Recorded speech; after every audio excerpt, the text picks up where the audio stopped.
Hi, everyone, and welcome. My name is Ann Dolan, Educational Connections Tutoring and Test Prep. It's a pleasure to have you all on the call today. Today, we're talking about mindset and keeping our kids with a positive, healthy mindset and a growth mindset in the face of COVID. I have an amazing panel with me today, and I'm really proud to introduce my four experts that we have. And I'm going to start out with Sarah Weiser. Sarah is from Good Beginnings, Occupational and Physical Therapy. I have Maria Zimmitti from Georgetown. Allison Sibley from the Sibley Group. And then I have everyone.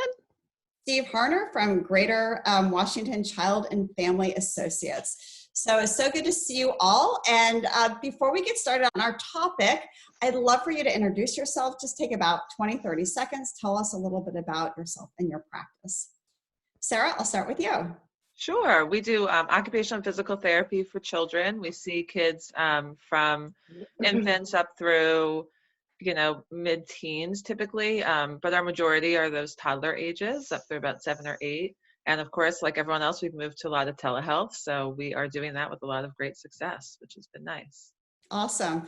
I was worried about that in my practice, Sarah, because we've been in home helping kids, sitting next to them for 22 years. And I was worried, what would that be like when it's over Zoom or, in a different way. And it's amazing to me how well the kids have adapted to it and how they are and how attentive they are and into it they are. And some of them like a lot more than when we were sitting with our homes. Some are doing even better on it, which is they fascinating are. To see. It's awesome. It is fascinating. Maria, hello. Well, can you? Thank you. Sure. Yes. And I think kids were made for this. They really have adjusted very well.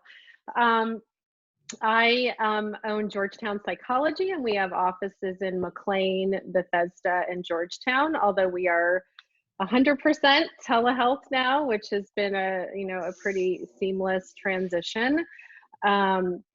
We work with young kids through adults, and right now we're getting our referrals are definitely increasing as kids and families and couples are more challenged as the stay-at-home order continues indefinitely. Yeah, definitely a challenge. Thank you, Maria. Steve, hi.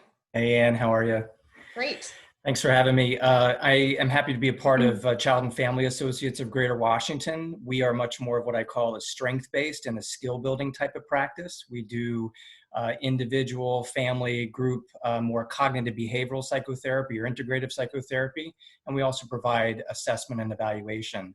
And I would agree with Maria, what we're seeing is an uptick in referrals where people are now kind of into this new normal and they're wanting to learn how to adjust to it. So the mindset is what I'm finding and what my team is finding is key to really good adjustment in this new era, so to speak. Awesome. Thanks, Steve. Excited to hear about that. Thanks for having me. Sure. Hi, Allison. Hi. I'm glad to be here today. I think this is a good topic. And I'm the director and owner of the Sibley Group, a family psychotherapy practice where we serve everyone in the family from very little all the way up through parents on both parenting and family issues, as well as some of their own issues, and couples. And we're, open 7 days a week. And we're all 100% telehealth now. We're even doing teleplay therapy, which has been a really interesting adaptation. It's going really well. And all our therapists have jumped on pretty quickly to meet the needs of their clients and parents. And so what we're seeing, we're seeing kids adapting really well, and we're seeing parents and a lot of role overload and really working to provide a lot more support to parents, especially right now, whether it's parents as a couple, parents as co-parents, or on their own. It is interesting. Thank you so much for sharing that, Allison. It's great Sure. to have you too. I presented this topic to my group of friends, the experts on this panel, because I've always been fascinated by mindset. As a classroom teacher, I taught in Title I schools, which means that the kids are very disadvantaged. And then the last school I taught in was actually in Great Falls, Virginia, where it's a very affluent community. And it always interested me why some kids were more resilient than others, and how I could have kids from very difficult backgrounds seemingly always bounce back. They'd have difficulty, but they'd always find a way to overcome. And then sometimes I'd have kids that seem to have a lot in their, a lot of things in life, but they had difficulty with resiliency and bouncing back. And it wasn't always due to their socioeconomic background. It worked on both sides, but I still was interested in what makes a resilient child. And especially in this time of COVID-19, this thing of resilience and mindset is really more important than ever. So I'm excited to talk about it today, to dive deeper, and specifically to discuss what can parents do, in an environment when things can feel depressing on a day in and day out basis. How can we help our kids bounce back, feel resilient, and overcome challenges? So I'd love to start by asking, what do you guys see as the basis behind mindset? We've learned about fixed and growth mindset, but what does that mean to you? Steve, can I start with you? Sure. What I think about is actually Professor Carol Dweck's work in this regard. She wrote that book, as we all know, The Mindset, The New Psychology of Success. And she also had a great TED Talk. So if people are interested in looking her up, it kind of will elaborate more about that as well. I think for me, when I think of growth mindset, I think of somebody saying to themselves, the world is my oyster, and they see setbacks as opportunities, and they might say to themselves, I can learn from this. They actually welcome difficulties, and they believe that abilities can be developed, versus somebody with a fixed mindset. They may feel like, they have some innate gift at some things, but really not others. So setbacks for people with a fixed mindset are more failures, and they might say to themselves that, I'm lacking, I'm just not good at it. And many people with a fixed mindset may actually run from difficulty. I think for myself as a CBT psychologist, where we focus a lot on thinking, growth mindset for me is mostly about monitoring patterns of negative thinking and using some tools in CBT like thought stopping and focusing on the most likely positive outcomes rather than catastrophizing or, anticipating negatives. I also look at growth mindset as akin to like going to the gym, and that developing that is all about developing and building mind muscle, like I like to tell people, and to accurately learn how to assess not only what they do well, but also what they can really do differently. And, it can take time, just like going to the gym, but with any good workout routine, I think most people notice the results before they know it. So that's my thoughts about what that means. Awesome. Great. Thank you, Steve. Anybody want to chime in about what mindset means to them? I have a few thoughts on working, in particular. I would add, for some reason, sorry, it just disrupted. I have a few thoughts on working with kids with ADHD and anxiety, which is a lot of what we see in our practice. And these are anxious times, whether someone's really dealing with an issue of anxiety or not. And so we do a lot of the CBT work where we're working on changing thoughts, but I almost always try to look at how to boost mindset by focusing on security, someone's internal security. And there's a famous psychologist who's not living anymore, Dr. Stanley Greenspan, who talks about the 3 C's of security: confidence, competence, and connection. And confidence is how you feel. Competence is what you know, and connection is how close you feel. So I try to break down the 3 C's for the families that I work with, and I might even use this in my own family as a way to figure out what area do I need a boost, what attachment message or security message do I need a boost for my child or for this situation, because confidence is really, we can do it, you can do it, right? And connection is, I'm with you, you belong. And security is, I'm okay, you're okay. And so a lot of times we work on those messages as a way to support a growth mindset. Great. Thank you, Allison. Sure. So it sounds like when we think of growth mindset that we want our kids to have this and fixed mindset not so much. How do we foster growth mindset, and how do we help kids when they're feeling like they have that fixed mindset, overcome that? Maria, can I start out with you with that question? Sure. Can you hear me okay? You Yes. can. Okay, good. Yeah. So I think what I would sort of also add is that this idea that we kind of have one growth mindset over the other. Growth mindset is a big goal and it is a lifelong journey.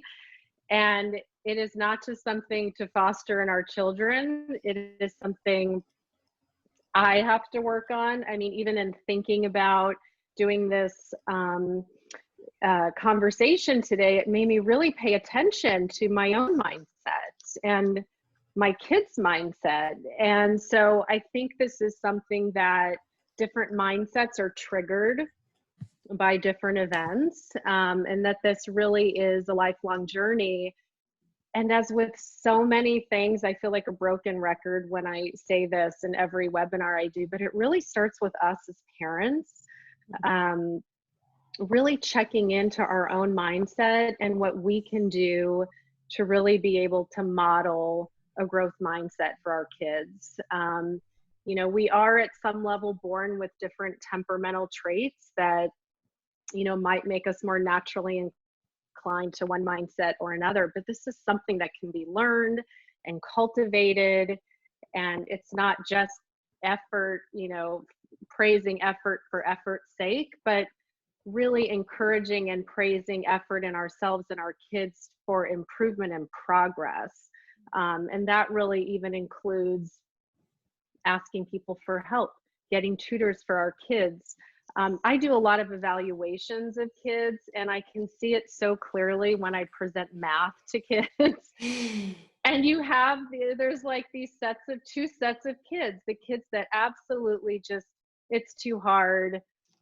You know, try a little, you know, do a little bit more. It's just too hard. I can't do it. And then the kids that say, oh, I love a challenge. This one's hard. And I'm saying, well, okay, if you want to stop now, we can stop. And they'll just keep going. Like they really want to do it for learning's sake. And so I think as parents, and I know we'll get a little bit more to strategies, but it is first really creating a really solid awareness of how you really view the world and what you are modeling for your kids, and not only what you're saying to them, but what you're doing. And this is a great time to break out of our comfort zone and show them how to do this. I love that, Maria. Thank you. Sarah, I know that you work with kids on a daily basis. What are some techniques you use when you see kids that are kind of in that fixed mindset pattern and don't want to keep trying? Right. So we, as OTs, we look a lot at self-regulation, but we also look at the just right challenge is sort of a big word that we use. And if you can find that just right challenge for your kid, where when something is too easy, it's like, you know, it's too easy for me. It's not giving me that, it's not making me feel like I really succeeded at something. And if it's too hard, well, then I'm just going to give up.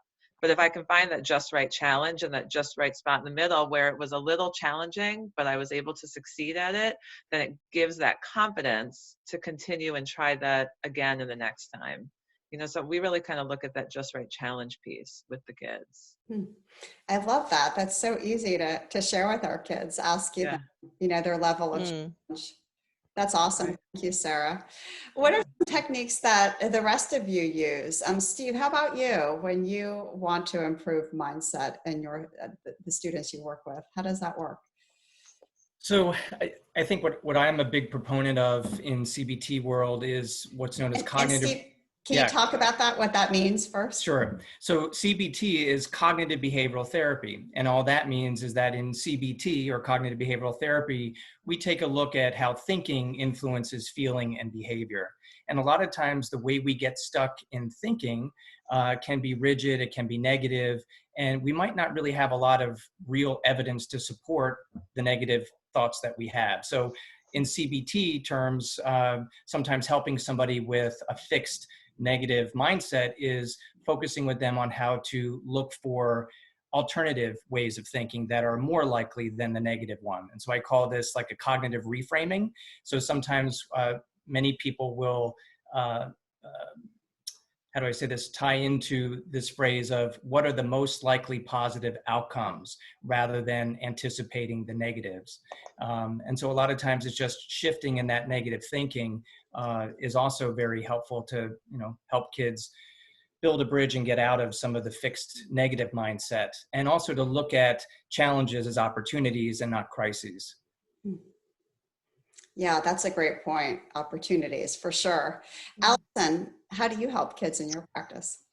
Yeah, I have a few thoughts about this. I mean, first, I just acknowledge that all of us human beings are wired toward a negativity bias. This is just the way we're made, some of us more than others. And so it doesn't help to judge it, just kind of honor that and know that we will usually remember the worst and the thing that's the worst and the most, or the best, but we will always remember the worst more. And so just to start with that frame, and it's okay. And then for kids, especially if they're getting anxious or stuck, I try to work with them on, rather than the what if this happens, what if this happens, what if this happens, they say, sure, what if? It's normal to have those questions. Let's think about the what now. What can we do now? So how do they convert their questions from what if to what now? And then for parents, I think the number one way to manage growth mindset, which is the hardest, is modeling. And it's not what we say, it's how we say it. And this is the hardest piece, because we can all say relax. But if we're not doing that in a relaxed tone or tempo, if we're using no but rather than yes and language, or if we're having an attitude that's anxious or irritated, our message is lost. And it's easy for all of us as parents to step into that because of how much we have going on. So it's okay. But what I try to do for myself as a parent and when I'm coaching parents is think about, okay, what's my message, but how do I work on the how? Because that's, probably 75% of our communication is in the how. Can you give an example of that, Allison? Yeah, so I mean, just a homeschooling example from my house. I have two boys who really want to play and not sit and do their work, and an older daughter who wants to watch Netflix rather than do her work. And one of the things that I've been doing lately with my daughter is checking in and checking out, because she's old enough to do a lot of it on her own, where rather than saying quickly on my hurried way to a video call, what do you have to do? Can you let me know? I come in and I do it funny, and I'll say a funny voice to her where, okay, what do you have going on? Da, da, da. And I'll just be silly and stupid, and it changes the way she responds to me dramatically. And it's not my natural way of I'm all business. I want to get it done. And then with my boys, where they're sitting there, trying to get work done that maybe isn't so interesting, rather than saying, oh, I have, let's do this new app. I'll be like, do you want to play a game? Let's play a game. I found this new game. Let's try it. And when I remember to do that, it just goes so much better than when I come in as an efficient parent. And it's not easy to do, I bet, because that's our natural bias, right? Absolutely. Yeah. Maria, what do you think on your end? What tips and tricks have you used with families? Well, one of the things I think actually in terms of growth mindset and really taking from a lot of what Carol Dweck did is that she really showed in a lot of her research that just teaching kids about it helps them have it. So, she did all these really interesting studies, like showing kids, just even having a conversation about the brain, and when they get out of their comfort zone and learn something new, that challenge is what makes the brain get stronger and smarter. And kids that had that lesson, at least in terms of academics, their grades went up.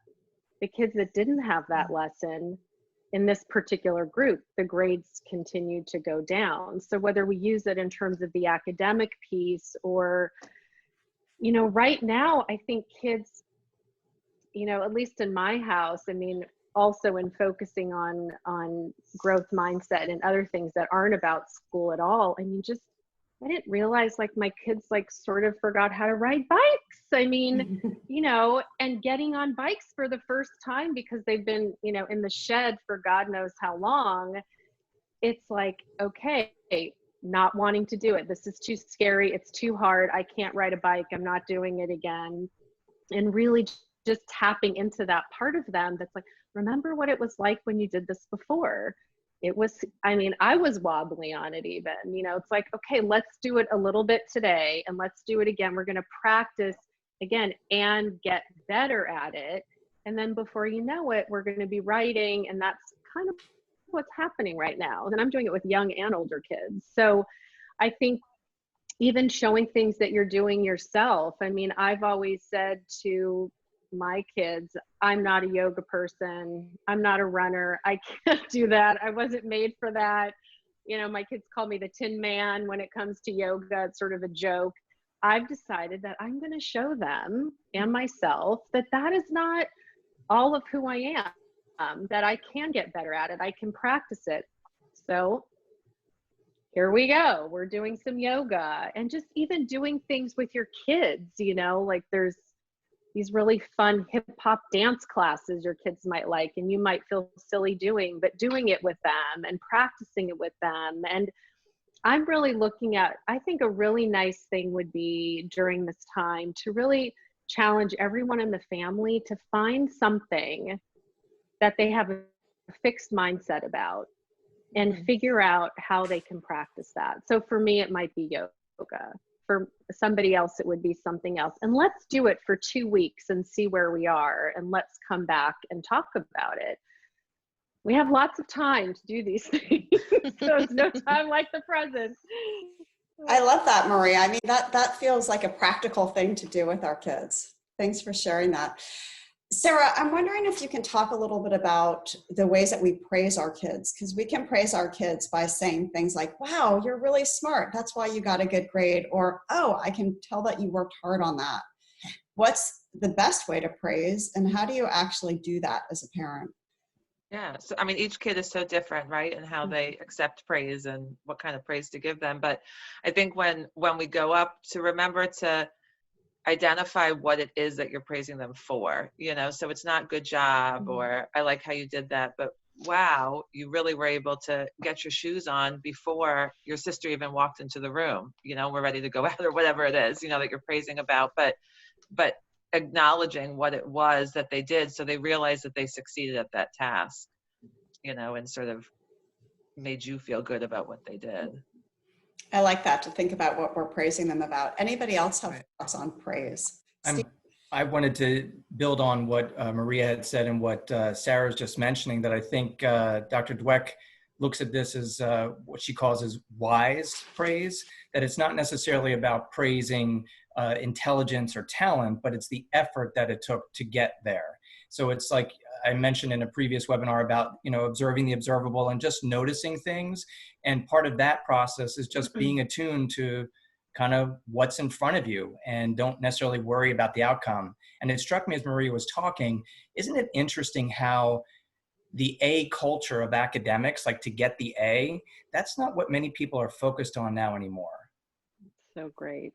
Right. Yeah. And I think that that's also something that Dr. Dweck really hits home, is that many times people will praise to get the A, like the A is the result, when really it's the process to get to the A. And a lot of what Maria was saying in the research that Dweck showed was that people actually do better when they're praised for the process and not necessarily the ultimate outcome. And the irony is you get more A's when you praise the process than just focusing on the A. I wish my parents would have known that. And, you know, what can I say?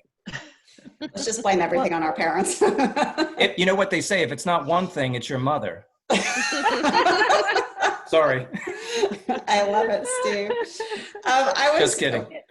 I was fortunate enough to interview Dr. Dweck for the first book I wrote, which is Homework Made Simple: Tips, Tools, and Solutions for Stress-Free Homework.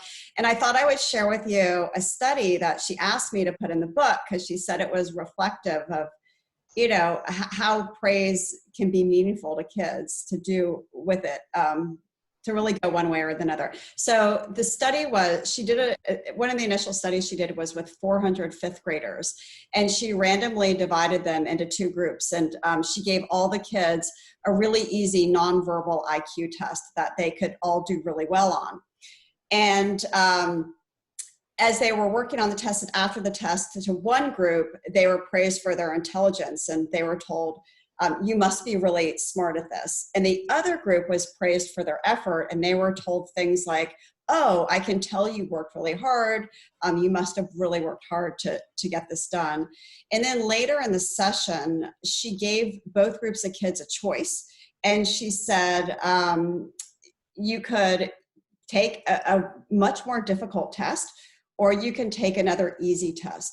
And she found that the kids that were praised for effort, 90% of those kids picked a harder test, but the majority of the kids praised for their intelligence picked the easy test. And I think that says a lot about praising kids and why it's important to really acknowledge their effort. So parents out there, if you have a question, please put it in the Q&A right now. We're going to break for questions in about 2 minutes.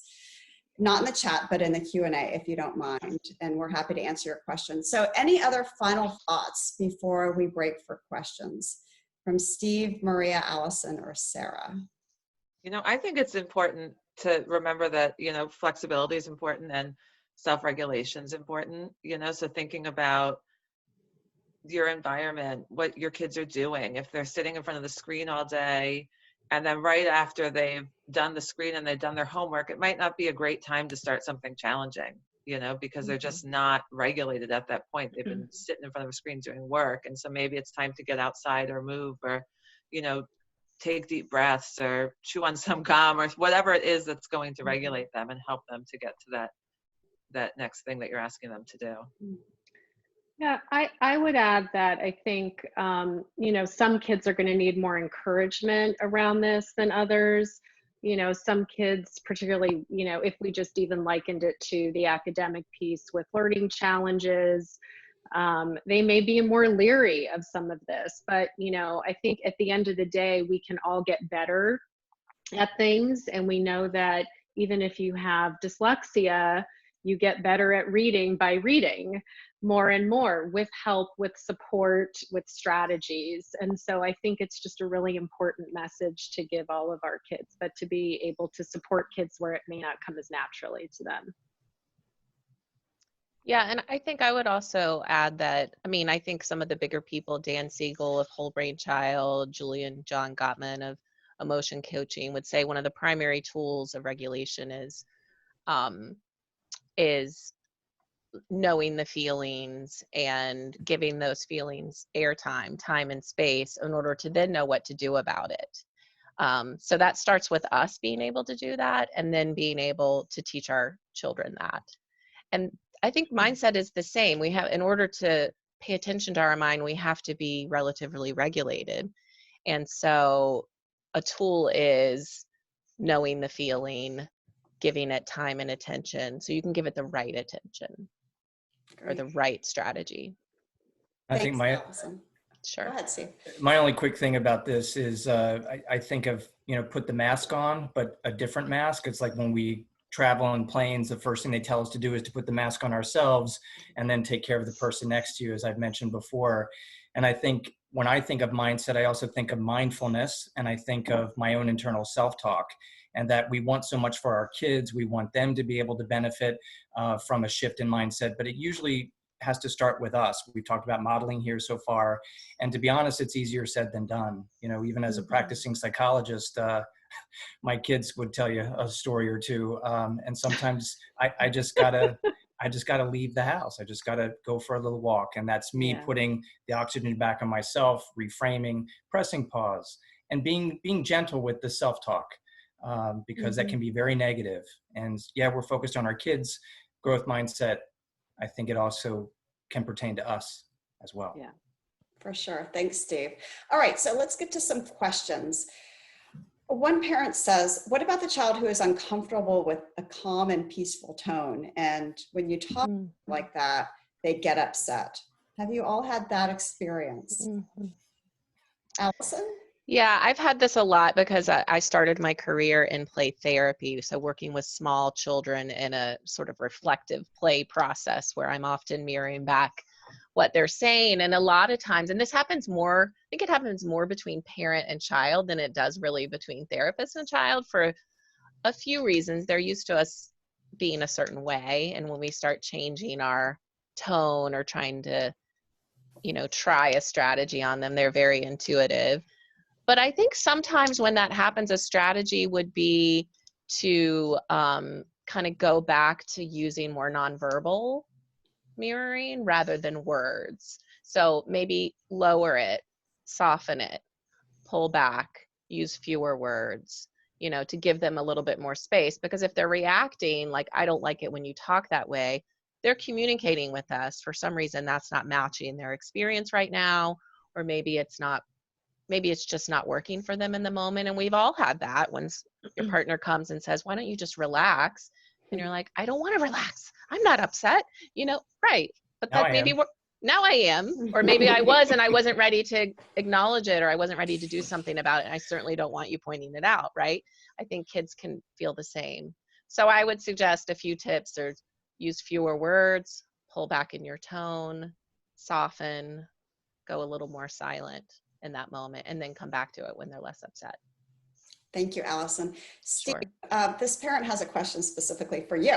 My normally sweet 9-year-old has super strong reactions when I ask her to do something or remind her of something. For example, I remind her that she forgot to bring her dish upstairs.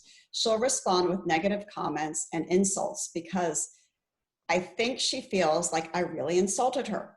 Any idea of things I can do to work with her so she doesn't have such a strong reaction?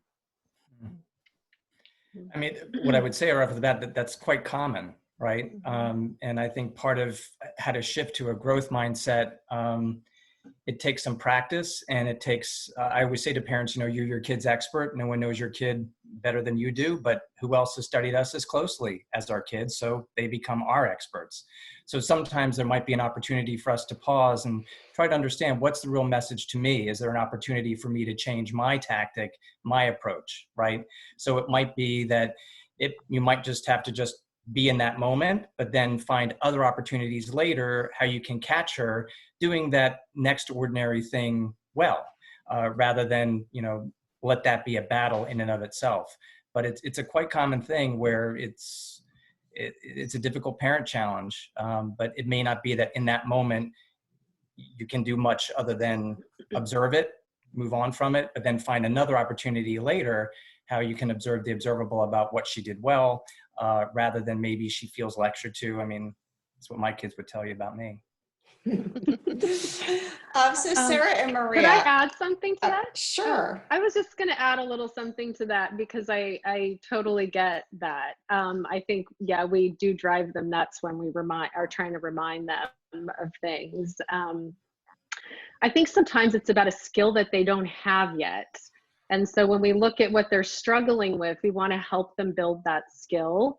So if it has to do with something around chores, and if we're reminding them they get irritated with us, that try to work with them on ways that they can do these things without you doing that. So if it's to feed the dogs, you might show them how they can set the alarm on their phone or their iPad at a certain time, so that that's their cue, not me nagging them, but that's their cue to go and feed the dog. Or could I put a note somewhere as I'm about to go back up to my room telling me to check to make sure that I put everything away? Or, so I think coming up with strategies to sometimes teach them the skill that they may not have developed yet, because that's the growth mindset, right?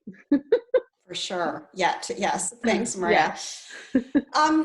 So the next question, how do I motivate my college kids to find meaningful work this summer? They both have internships that were canceled, and now they have a mindset that there are just no opportunities out there. I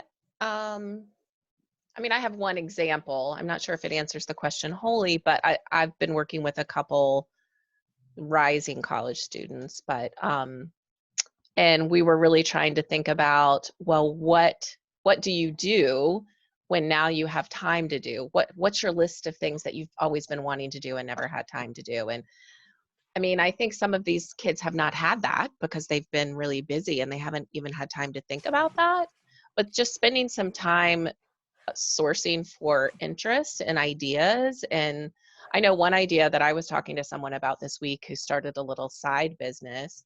We were really talking about what would it be like to be mentored on learning how to run a business over the summer. If you have this small little business that you started, I mean, that's a great platform to learn these skills, and how could we do that? And so I guess if they will get into that conversation with you in terms of following their interest, will they let you brainstorm with them around that at all? Not giving them ideas, because as a parent, I think our kids don't accept our ideas very easily. But would you be willing to brainstorm around this together? Would you be willing to think of some ideas? What's on your list that you never have gotten to? If you don't have a list, how do you develop that? Great. Thank you, Allison. So this mom has a question that I think a lot of us can relate to. What strategy can you use with a tween who badly misses school and his friends at a time when summer sports activities and a few summer camps are already canceled? Sarah, can I start out with you for this one? Sure. And I work with mostly toddlers, but I think it's, and I mentioned the last time, I think it's sort of exploring new and different things, helping them to get out of the rut and think a little bit outside the box on what other stuff, have I not, I've always was a person who played soccer. I always was a person who played basketball, but what else might interest me? What other things could I do that I didn't have the time for really before? And just, like Allison was saying, just kind of sit back, observe, look at yourself a little bit more. What is it that I've been missing and want to do that I can now really put some energy to? Awesome. Thank you. I have a tweet at my house, so I can jump in on that and share a few ideas. But also I've been thinking about, we're getting this question from parents a lot. What do I do about summer? And some of the ideas that have come up that are a little bit outside of the box, but are, so would it be exploring movie making with your tween and how they do that?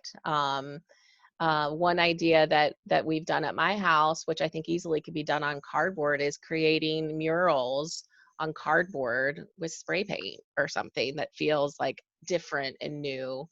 So stepping into stuff you wouldn't normally do. I mean, I wouldn't say we would normally be spray painting cardboard boxes, but that is what we're doing now, and it's fun and feels a little bit edgy. And different, and it also helps them feel like they're making up their own mind about what they get to paint and do. Thanks, Alice. Yeah, I might add too that I think just letting them know that we're going to try and help this along for them, especially at the tween age. I think letting them know if something that they're wanting, that will be talking to the other parents and trying to find things that, we're all in the same boat. If one camp's canceled, they're probably all canceled. So, what are we going to do instead? And how can parents and kids get creative together? What about setting up like a Zoom meeting with parents and kids, and what are things we think we might be able to do in June and July and still maintain social distance, and how can we get creative about that? Just letting that, because I think the social piece, we know that kids have done okay when they're not near, when they're away from friends for a couple months over the summer. I can't remember where I read this. I recently read it, but we don't know what's the impact on kids not socializing with their friends more than that. So we don't know anything about 2 months, 3 months, 4 months, and 5, what this is going to look like. So I think really focusing how to get these kids connected in whatever form that might look, and, probably some creative parents can figure out some fun stuff to do. Yeah, I mean, we've been even, in our practice, we're doing some sort of joint group things, but even in just my home with I have young children, but, we meet up not on Zoom just to meet up on Zoom, but meet up on Zoom to build Legos together, or meet up on Zoom to do an activity together, so it's a different kind of social, but finding different ways.